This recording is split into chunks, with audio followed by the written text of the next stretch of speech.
Maxime Bernier, bonjour. Merci. Alors, c'est en voie d'être officiel. Le Parti populaire du Canada est en voie d'être reconnu par Élections Canada. D'abord, quelles sont les prochaines étapes pour vous, pour votre parti? Qu'est-ce qui s'en vient? Bien, premièrement, c'est de continuer à bâtir le parti partout à travers le pays, avoir des associations de comtés dans tous les comtés, dans les 338 comtés. C'est ce qu'on est en train de faire. Présentement, on a commencé la semaine dernière.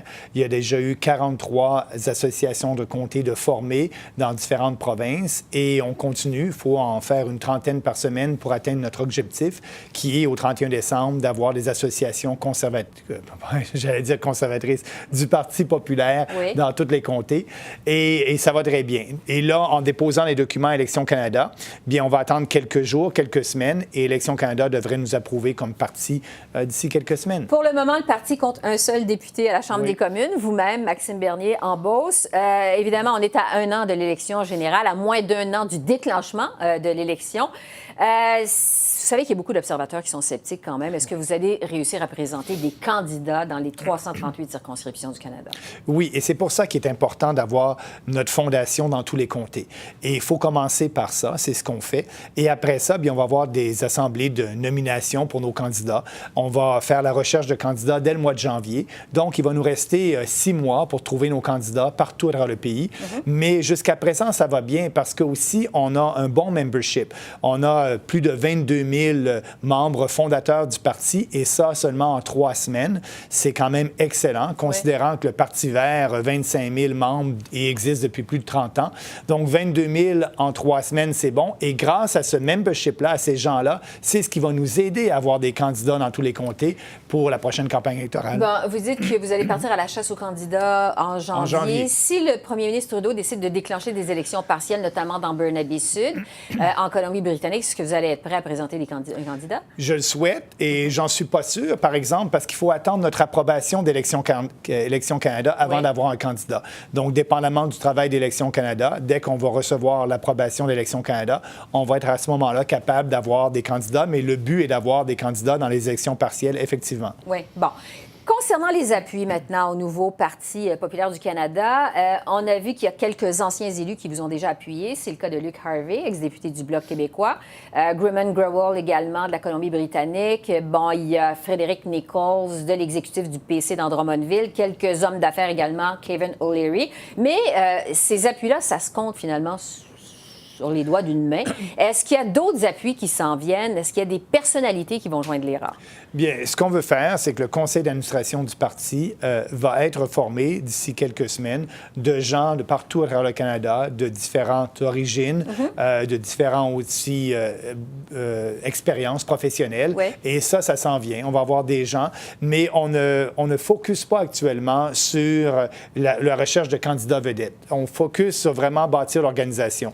Mais oui, dans quelques semaines, il y a bien des gens qui nous ont écrit, qui ont demandé à être candidats. Et ce qu'on leur dit, on va regarder ça en janvier. Donc, j'espère bien. On va avoir des gens de qui proviennent de différents milieux de la société canadienne, des gens d'affaires, des gens du milieu artistique, des gens de différents milieux qui sont intéressés. Mais on va confirmer tout ça dès l'année 2019. Est-ce qu'il y a des gens chez les conservateurs qui vous appellent? Par intérêt? Ben, oui, il y a des membres, des anciens membres conservateurs qui ont laissé le Parti conservateur, qui se sont joints à nous. Il y a des organisateurs du Parti conservateur dans différents comtés. On en compte à peu près une quinzaine qui ont laissé le Parti conservateur et qui se sont joints à nous pour former les associations du Parti populaire dans leur comté. Mais en ce qui concerne les députés conservateurs, je ne m'attends à aucun ces gens-là ne partagent pas notre philosophie et je ne pense pas qu'ils vont... Rester chez les conservateurs, traverseront pas. Ben, je crois que oui. Bon. Je vais vous parler d'argent parce qu'évidemment, c'est le nerf de la guerre. Ça prend des appuis, une équipe, une machine, mais ça prend aussi, évidemment, pour aller en campagne électorale, beaucoup d'argent. Au mois de septembre, au moment d'annoncer le nom de votre parti, vous avez révélé que vous aviez déjà amassé 100 000 $ jusqu'à maintenant. Évidemment, quand on regarde les chiffres comparatifs, les libéraux ont dépensé 43 millions en 2015 pour faire campagne électorale. Les conservateurs ont amassé 18 millions juste l'an dernier. Comment allez-vous faire pour rivaliser avec les libéraux, avec les conservateurs en termes de financement? Bien, Premièrement, depuis le 23 août dernier, en date d'aujourd'hui, c'est plus de 350 000 $ que nous avons ramassés. Et ça va très bien. Notre objectif, c'est de ramasser d'ici au mois de mai prochain aux alentours de 3,5 millions. Nous allons faire une campagne électorale et durant la période électorale, nous allons faire un blitz aussi pour ramasser de l'argent. Mais jusqu'à date, c'est quand même exceptionnel parce que les gens qui nous donnent n'ont pas le droit à un reçu d'impôt. C'est un coût net pour eux, la donation, parce qu'on n'est pas encore approuvé par Élections Canada. Malgré ça, on a réussi à ramasser en 1 mois et 2 semaines en 1 mois et demi, plus de 350 000 $ sans donner de reçu d'impôt. Et il y a plusieurs gens qui nous disent, Maxime, dès que tu seras officiellement un parti établi et reconnu par Élections Canada, j'attends pour faire ma donation. Donc, pour nous, actuellement, oui, ça va être un défi de ramasser des sous nécessaires, mais nous allons faire une campagne autrement aussi. Nous allons faire une campagne où nous allons utiliser beaucoup les médias sociaux. Ouais. Et nous avons une organisation, nous n'avons pas besoin d'autant d'argent que le Parti libéral ou le Parti conservateur, puisqu'on compte beaucoup sur des bénévoles à travers le comté, à travers le pays, pour nous aider à bâtir ce parti-là. Et aussi, le fait qu'on ramasse de l'argent, notre gain net pour ramasser de l'argent, notre coût net est beaucoup moindre que le Parti conservateur ou que le Parti libéral. Nous utilisons les médias sociaux pour ramasser des sous et le coût d'utiliser les médias sociaux pour ramasser l'argent est beaucoup moindre qu'envoyer des lettres ou faire des téléphones. Donc, on retient une plus grande partie de notre argent qu'on va chercher. Et moi, je n'ai pas de problème. Avec 350 000 depuis le 23 août dernier, sans être capable de donner des crédits d'impôt, si on suit sur cette lancée-là, on est capable d'avoir 3,5 millions. Juste avant la campagne électorale. Et c'est certain que durant la campagne électorale, nous allons faire un blitz pour nous aider à ramasser de l'argent et faire de la publicité nécessaire pour se faire encore plus connaître. Vous avez dû répondre récemment à des questions assez embarrassantes sur des liens présumés avec les frères Koch aux États-Unis qui financent des courants libertariens, des groupes populistes qui sont issus du Tea Party. Est-ce que vous êtes ouvert à ce type de financement? Non, absolument. Je ne suis pas ouvert. Et premièrement, je ne connais pas les frères Koch. Je n'ai jamais parlé avec ces gens-là. Ils ne ont jamais contacté. Ils ne m'ont jamais contacté. Et de faire un lien entre ces gens-là et le financement de notre parti, c'est complètement absurde. Ce n'est pas sérieux. Les gens qui connaissent les lois électorales, on ramasse de l'argent en respectant la loi canadienne et les gens doivent donner un maximum de 1 575. Et c'est des gens qui doivent donner, les individus, non pas les syndicats, non pas les corporations. Ouais. Donc, on respecte la législation canadienne et le fait que vous faites une allusion à CBC, qui a fait une allusion à ça, pour moi, c'est un manque de professionnalisme. Si on connaît la loi électorale, on sait qu'on n'a pas le droit d'avoir de l'argent de fondations extérieures. Et de toute façon, j'ai jamais eu de contact avec ces gens-là. Donc, les Koch brothers, comme on les appelle aux États-Unis, ne sont pas derrière le financement du Parti populaire du Canada. Absolument pas. Concernant votre plateforme électorale, ça tourne autour de 3 grandes idées. Réduire la taille de l'État, baisser les taxes, réduire l'immigration. Est-ce que vous allez tenir un congrès pour discuter de la plateforme électorale avant d'aller en élection ou vous allez faire élection sur la plateforme de Maxime Bernier? Bien, les gens qui se joignent à notre parti actuellement viennent pour les idées. Ils aiment notre idée, ils aiment notre plateforme qui est quand même très élaborée sur l'économie, sur différents sujets. Et c'est une plateforme qui respecte les 3 principes de base de la création de ce parti-là. La liberté et la responsabilité individuelle, le respect et l'équité. Et donc, ces politiques-là sont basées sur ces 4 principes-là très importants pour nous. Donc, les gens qui viennent savent que c'est à ce parti-là qui adhère avec ces idées-là.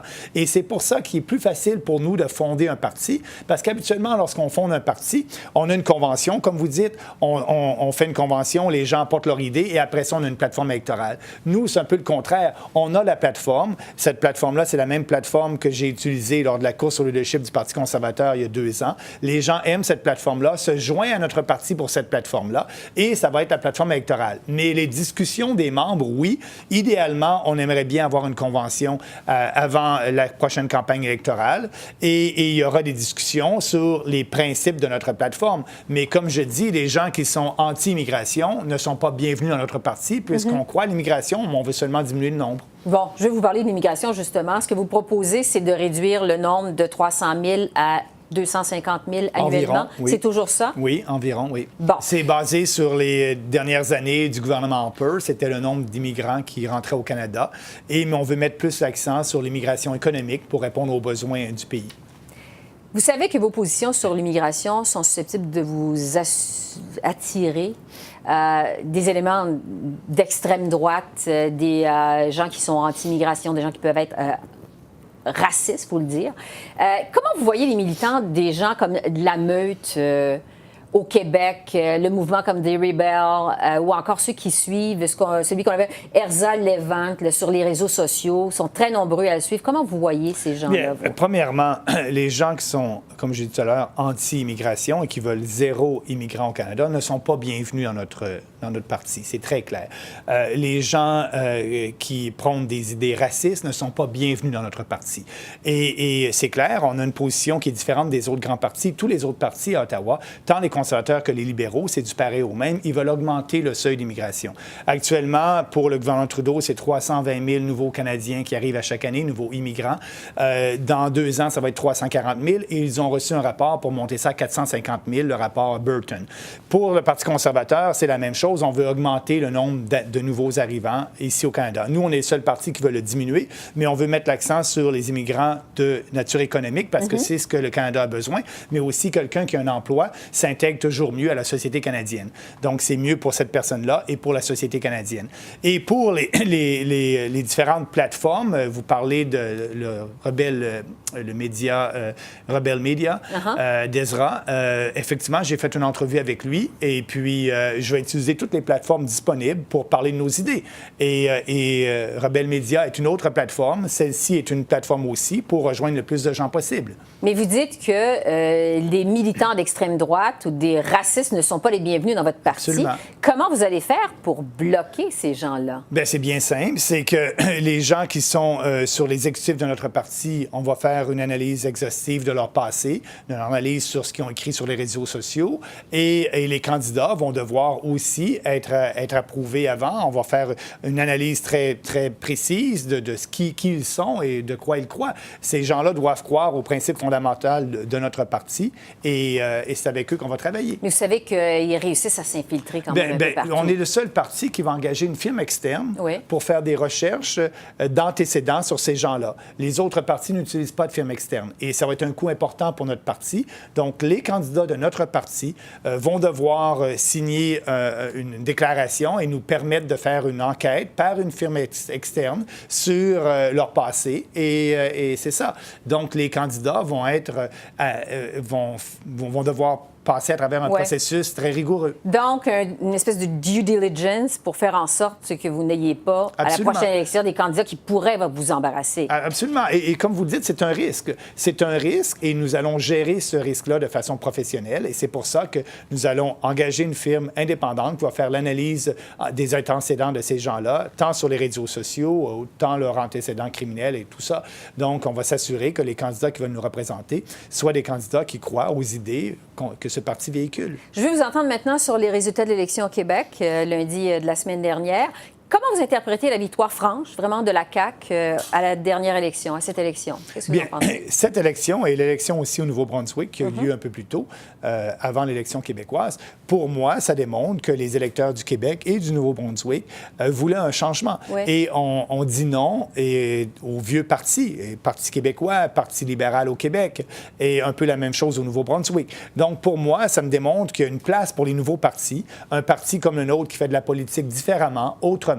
Et la meilleure façon de le prouver aux Canadiens, c'est on n'essaie pas, comme les libéraux, les conservateurs, de plaire à tout le monde et surtout de prendre l'argent des payeurs de taxes et de donner ça à des groupes d'intérêt spécifiques pour avoir leur vote, comme tout le dossier de la gestion de l'offre, le cartel de la gestion de l'offre. Je suis le seul dans la Chambre des communes qui prône une position pro-consommateur pour diminuer le prix pour le lait, le poulet et les œufs. Donc, pour moi, on n'essaie pas de plaire à un groupe d'intérêt particulier et c'est la grosse différence entre notre parti et les autres partis. Et je pense que ce momentum-là, de ce qui arrive aux élections du Québec et au Nouveau-Brunswick, va nous aider dans les prochains mois. Oui, parce que plusieurs voient ça comme, après l'Ontario qui est virée conservatrice, l'Alberta qui risque de virer chez les conservateurs également à la prochaine élection, maintenant le Québec qui passe à la CAQ. Plusieurs voient ça comme un vent favorable envers les valeurs conservatrices dans les provinces. Est-ce que vous voyez ça comme ça? Bien, c'est un vent favorable pour des gens qui prônent un changement, mais un changement majeur. Et on est le seul parti qui prône un changement majeur. Le Parti libéral et le Parti conservateur parlent tous les deux qu'il faut avoir des politiques pour aider les pauvres. Mais en bout de ligne, lorsqu'on impose des prix plus élevés avec un cartel pour le lait, le poulet, les œufs, où les gens payent le double du prix, on n'aide pas du tout les pauvres. C'est une taxe régressive sur les pauvres. Le Parti conservateur dit qu'il veut abolir les subventions aux entreprises, mais on ne sait pas si c'est sérieux ou pas, comment il va le faire. D'un autre côté, il prône pour avoir des agences de développement régional qui vont donner des subventions aux entreprises. Donc, c'est contradictoire. Nous, on a des prises de position de principe qui ne sont pas contradictoires. On veut, oui, abolir les subventions aux entreprises pour prendre l'argent et économiser cet argent-là pour baisser les impôts de tous les entrepreneurs au pays. Donc, on a vraiment des politiques claires et qui amènent un vrai changement. Et je pense que ce vrai changement-là, au Canada, les gens vont le souhaiter d'ici un an. Qu'est-ce que vous pensez de la position de la CAQ qui propose d'abolir le port des signes religieux chez les personnes en autorité, incluant les professeurs et les éducateurs? Vous qui êtes un adepte des libertés individuelles, qu'est-ce que vous pensez de ça? Bien, premièrement, c'est un débat que la CAQ a décidé de faire au Québec, que je respecte. On va voir quelle va être la position officielle du gouvernement caquiste, parce qu'actuellement, durant la campagne électorale et dernièrement, il y a eu des positions contradictoires par rapport à tout ça. Même hier, la CAQ a assoupli sa position. Ben oui, c'est ça. Et donc, avant de commenter quoi que ce soit, j'aimerais avoir la position officielle d'un gouvernement caquiste, et après ça, bien, je serais à même de pouvoir commenter. Bon, est-ce que quand la CAQ parle d'utiliser la clause non-obstant pour réduire les libertés individuelles? Bien, moi, je dis que c'est à leur risque et péril. La clause non-obstant existe dans la Constitution canadienne. En faisant ça, ils vont respecter la Constitution canadienne, mais c'est un geste politique et juridique. Et moi, je leur dis, bien, c'est eux en bout de ligne qui vont être jugés. Si la CAQ utilise la clause non-obstant, elle va être jugée par ses propres citoyens sur l'utilisation de cette clause-là. Mais c'est légal dans la Constitution de l'utiliser. Est-ce qu'ils devraient l'utiliser ou pas? Bien, c'est le débat que va faire la CAQ bientôt à l'Assemblée nationale. On verra qu'est-ce qui arrive. Mais moi, d'entrée de jeu, je ne dis pas non, vous ne devriez pas l'utiliser. Si vous l'utilisez, c'est à vos risques et périls. Et en tant que politicien, vous allez devoir être responsable de vos actions devant l'électorat. Oui, parce que quand on vous écoute, vous, Maxime Bernier, le chef du Parti populaire du Canada, l'utilisation de la clause non-obstant, c'est, comme disait peut-être M. Trudeau la semaine dernière, à utiliser en dernier recours avec des pincettes, faire très attention. Bien, il y a un risque là, mais si le politicien provincial ou la CAQ juge, comme en Ontario, il y a eu des débats dernièrement, juge qu'ils doivent l'utiliser, c'est une position légitime pour eux. C'est pas contre la Constitution. Cette clause-là a été mise dans la Constitution pour des cas exceptionnels, et s'ils jugent que c'est un cas exceptionnel, bien, ça va être à eux de décider qu'est-ce qu'ils vont faire. Un mot sur votre départ du Parti conservateur au mois d'août dernier. J'aimerais y revenir brièvement parce que, bon, vous avez eu des paroles très dures pour le parti. Ça a été rapporté partout. Un parti intellectuellement et moralement corrompu. Avec le petit peu de recul que vous avez présentement, trouvez-vous que vous êtes allé un peu loin? Non, et puis je suis très heureux de la décision que j'ai prise parce qu'on a le vent dans le voile et dans les voiles. Et ce que j'ai dit à l'époque, lorsque j'ai dit intellectuellement corrompu, c'est qu'on prône supposément des valeurs conservatrices de libre marché et de liberté individuelle, mais dans les faits, ce n'est pas ça. Dans les faits, on croit à un cartel qui est un système socialiste, que je le répète, dans le système de la gestion de l'offre. Et aussi, quand je dis moralement corrompu, il y a plusieurs de ces députés-là qui, personnellement, m'avaient dit à l'époque qu'ils étaient d'accord avec la position pour abolir ce cartel-là et permettre aux gens de payer la moitié moins cher pour les œufs, le lait et le poulet. Mais publiquement, ils ont une autre position. Donc, c'est complètement hypocrite. Et les gens s'attendent d'un politicien qui a des convictions et exprime ses convictions publiquement. Mais certains de mes ex-collègues conservateurs, privément, vont dire que Maxime, tu as raison pour ta prise de position, mais je ne peux pas en parler publiquement. Et donc, c'est ça, c'est moralement corrompu. On croit à des principes, on en parle haut et fort et on l'explique à la population avec passion et conviction, et c'est ce que le Parti conservateur ne fait pas. Donc, si c'était à refaire, vous utiliseriez exactement les mêmes paroles? Exactement les mêmes mots, exactement les mêmes paroles, et je suis très heureux. D'ailleurs, personne ne m'a critiqué. Les gens du Parti conservateur, lorsque j'ai dit ça, et personne n'est allé sur le fond. Lorsque j'ai dit que le Parti conservateur n'avait plus de principes et faisait des focus groups et des sondages pour savoir c'est quoi leur prise de position? Bien, c'est pas être un parti de principe conservateur.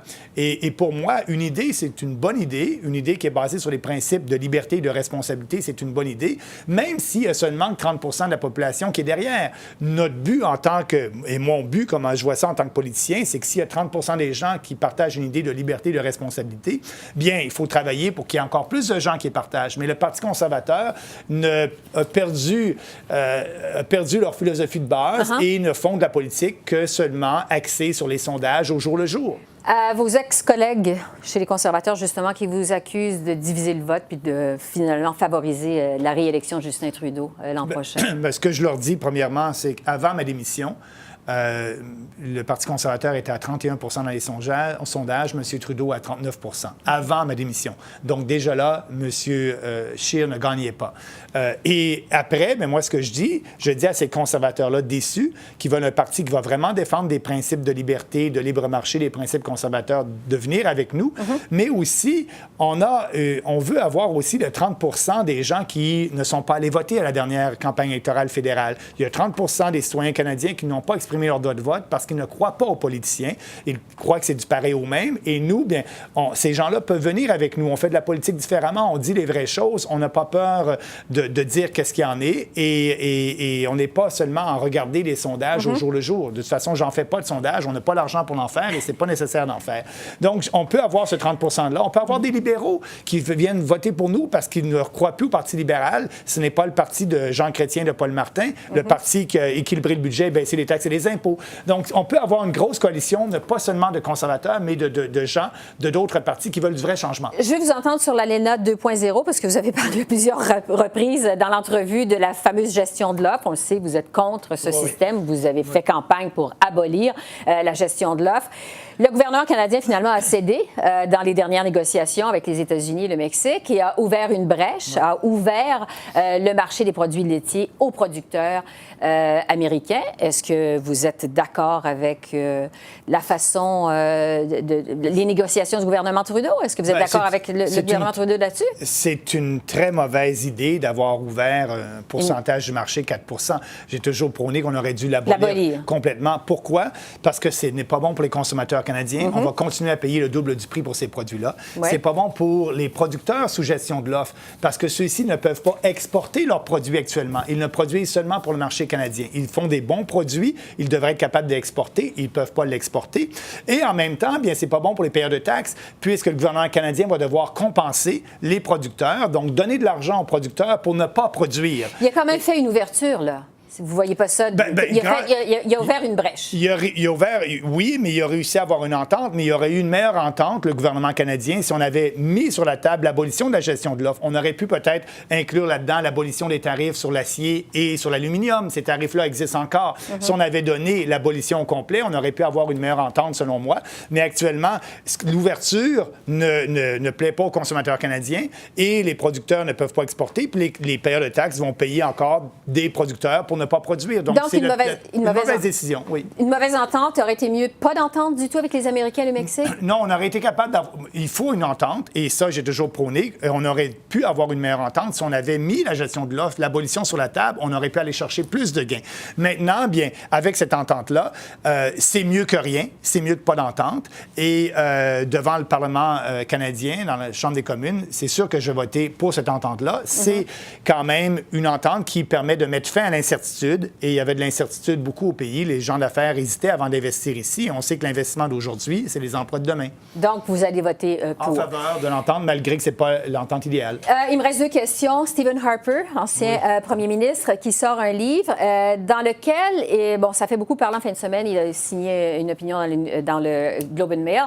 Il met en garde les dirigeants politiques de ne pas ignorer les réelles préoccupations de la population, de faire attention de ne pas ignorer le vrai malaise au sein de la population canadienne. Parce que c'est ça qui mène finalement au populisme. C'est grosso modo ce qu'il explique dans son livre. Vous, avec votre parti, le Parti populaire du Canada, vous répondez à ça d'une certaine façon. Bien, ce qu'on fait, nous, on répond à ça. On répond aux préoccupations des gens. Les gens veulent abolir les subventions aux entreprises, veulent des taux d'imposition plus bas, veulent qu'on ait moins d'immigration. Il y a 49 % des Canadiens qui veulent qu'il y ait moins d'immigration au Canada. Il n'y a pas un parti politique, à part le nôtre, qui les représente. Vous êtes un parti populaire populiste, est-ce que vous le Parti populaire, on travaille pour tous les Canadiens, on travaille pour le peuple canadien, non pas pour des groupes d'intérêt spécifiques, ce que font les deux vieux partis. Donc, c'est une grande différence entre nous. Et oui, je peux me dire que je suis un politicien populiste, mais c'est un populiste intelligent, basé sur des réformes sérieuses et une plateforme très sérieuse. Et c'est ce que les gens aiment. On ne fait pas appel à l'émotion des gens pour qu'ils votent pour nous. On fait appel à l'intelligence des gens. C'est la grosse différence avec des politiciens plus populistes radicaux. En terminant, donc, vous partez un parti de rien, de from scratch, comme diraient les Chinois. 338 candidats dans les circonscriptions, quand même le financement, une équipe, une machine électorale. Vous vous attaquez à gros, là, Maxime Bernier. Dans un an, qu'est-ce que ça va vous prendre pour vous dire mission accomplie? Sur quoi vous allez mesurer votre succès? Bien, dans un an, on va mesurer notre succès sur notre succès électoral. C'est sûr que nous voulons être l'alternative et nous allons tout faire pour être l'alternative au gouvernement Trudeau, la vraie alternative de libre marché et non pas comme le Parti conservateur. Et le succès, on va l'évaluer avec les membres qu'on est allé recruter, les appuis qu'on va avoir de la population canadienne. Et ce que je vous dis actuellement, c'est qu'étape par étape, on va y arriver. Là, on a fait la première étape. On a déjà des associations en branle. On va chercher les candidats. Et moi, au mois de mai, lorsque je vais avoir mes 338 candidats, bien, ça va être un élément de succès. Et après ça, bien, il va falloir avoir les sous nécessaires pour faire une campagne électorale efficace. Et on va focuser là-dessus. On va continuer à vous suivre. Maxime Bernier, merci beaucoup de nous avoir accordé cet entretien. Merci. C'est moi qui vous remercie. Bonne journée.